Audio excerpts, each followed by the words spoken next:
Gilles. Bravo Gilles. Merci. Qualifié Gilles, éducateur technique qui s'occupe de jeunes en situation de handicap. Bravo aussi Anne. Qualifiée Anne, secrétaire dans le domaine des brevets d'invention. Et puis Danielle. Alors elle coule des jours heureux du côté de Saint-Brieuc, sa Bretagne chérie. Et elle est en tête de course.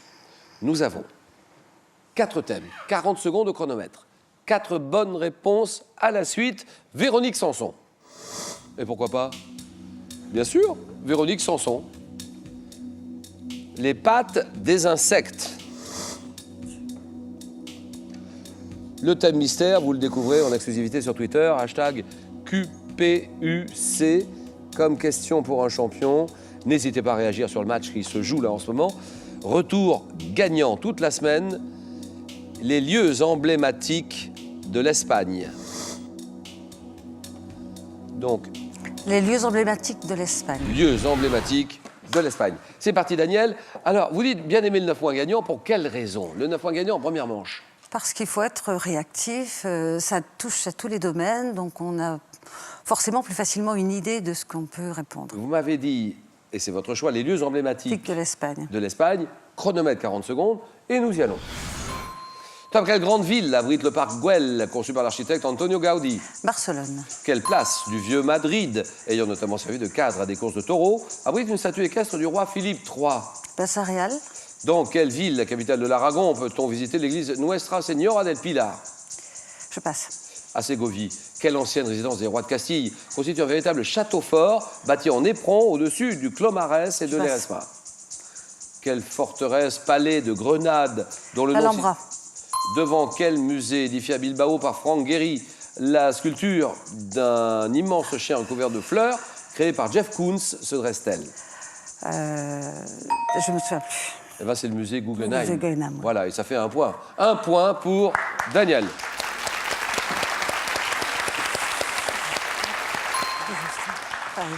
Forteresse Palais de Grenade, célèbre pour sa cour des lions, c'est l'Alhambra, vous l'avez donné? D'accord.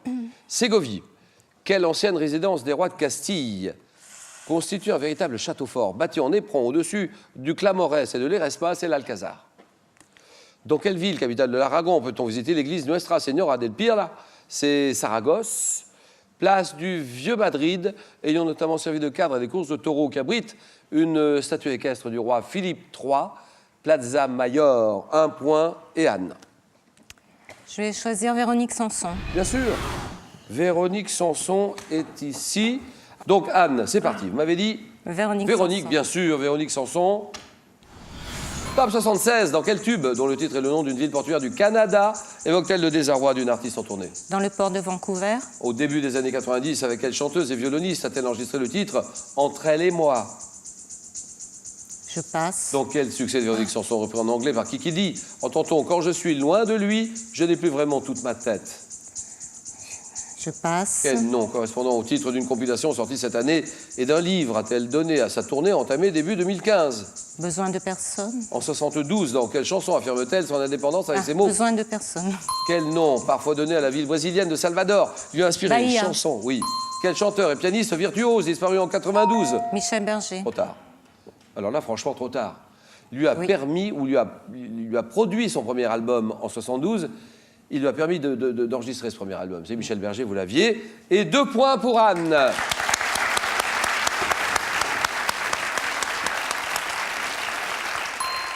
C'était Vancouver. Je l'ai conquis toute seule. Il m'a donné toute sa vie en 72. Besoin de personne. Le nom qu'elle donne à sa tournée, la dernière tournée, entamée début 2015, les années américaines. Quand je suis loin de lui, je n'ai plus vraiment toute ma tête. C'est le succès qui s'appelle Amoureuse. Au début des années 90, avec quelle chanteuse et violoniste a-t-elle enregistré le titre Catherine Entre elle et Lara. moi, Catherine Lara, d'accord. Dans quel succès 76, dont le titre est le nom d'une ville Vancouver. portuaire de l'ouest du Canada, c'est Vancouver. Vancouver, Oui, oui. vous l'avez dit. Mais J'ai vous cru n'avez que pas donné c'était dans le le titre port de exact. Vancouver, Le titre le exact, titre c'est exact. Vancouver, le désarroi d'une artiste en tournée, Vancouver. 2 points. Que dit Gilles? Le thème mystère. Ordinateur, nous dévoilons ce thème tout de suite. La richesse du vocabulaire français. Ça, je suis bien d'accord. Et alors, Gilles, éducateur technique. La richesse du vocabulaire français. Tape dans un niveau de langue soutenue. À quelle saison ce rapport d'adjectif Yémal, H-I-E-M-A-L. L'hiver. Par quel terme, emprunté au persan Karwansaré, désigne-t-on les bâtiments où les voyageurs trouvent un abri en Orient? Non. Quel verbe d'emploi littéraire n'est apparu qu'au 19e dans le sens de produire le son d'un grelot ou d'une clochette?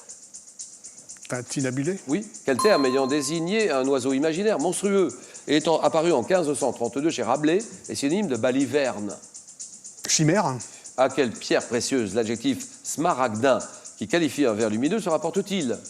Non, je sais pas. Quel terme issu du latin oculus désigne la tache ronde évoquant un œil sur l'aile d'un insecte ou le pelage d'un mammifère? Ocelle. Ocelle, oui. Ocelle, c'est une ocelle. 1 point pour Gilles.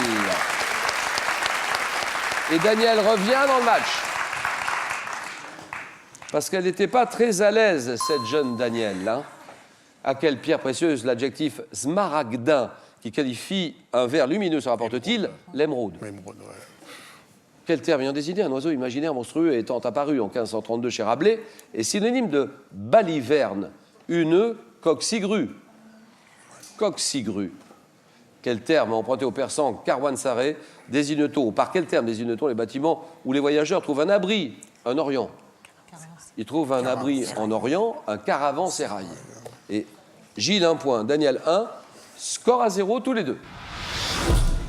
Et ceci.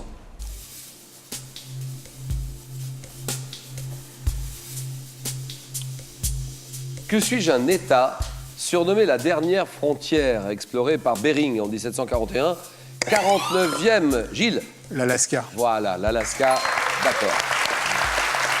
Très bien. 49e État de l'Union, je suis situé à l'ouest du Canada, traversé par le cercle polaire, le plus vaste des États des États-Unis, l'Alaska. 1-0, ceci.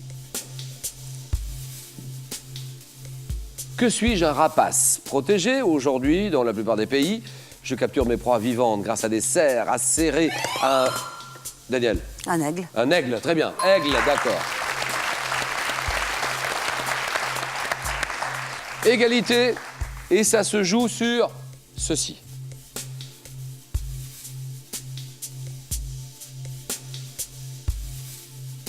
Que suis-je un principe fondamental de l'hindouisme? Je suis à l'origine des renaissances successives de la vie. La réincarnation. C'est non. Donc, ou samsara, Daniel. Le karma. Le karma, voilà. Bravo Daniel. Gilles s'arrête là. Merci beaucoup Gilles. Merci. Au revoir Gilles, merci beaucoup. Alors, maintenant, c'est 5 000 € que je vous propose de gagner. 5 000 € à la pétanque. Comment appelle-t-on une équipe de 2 joueurs? Une doublette, c'est la réponse 1. Une triplette, c'est la réponse 2. 32 43. Par SMS, vous envoyez la réponse 1 ou 2 au 7 10 20. Il s'agit d'un tirage au sort parmi toutes les bonnes réponses. Daniel est en finale. Anne est en finale aussi. Le match, le choc, le jeu.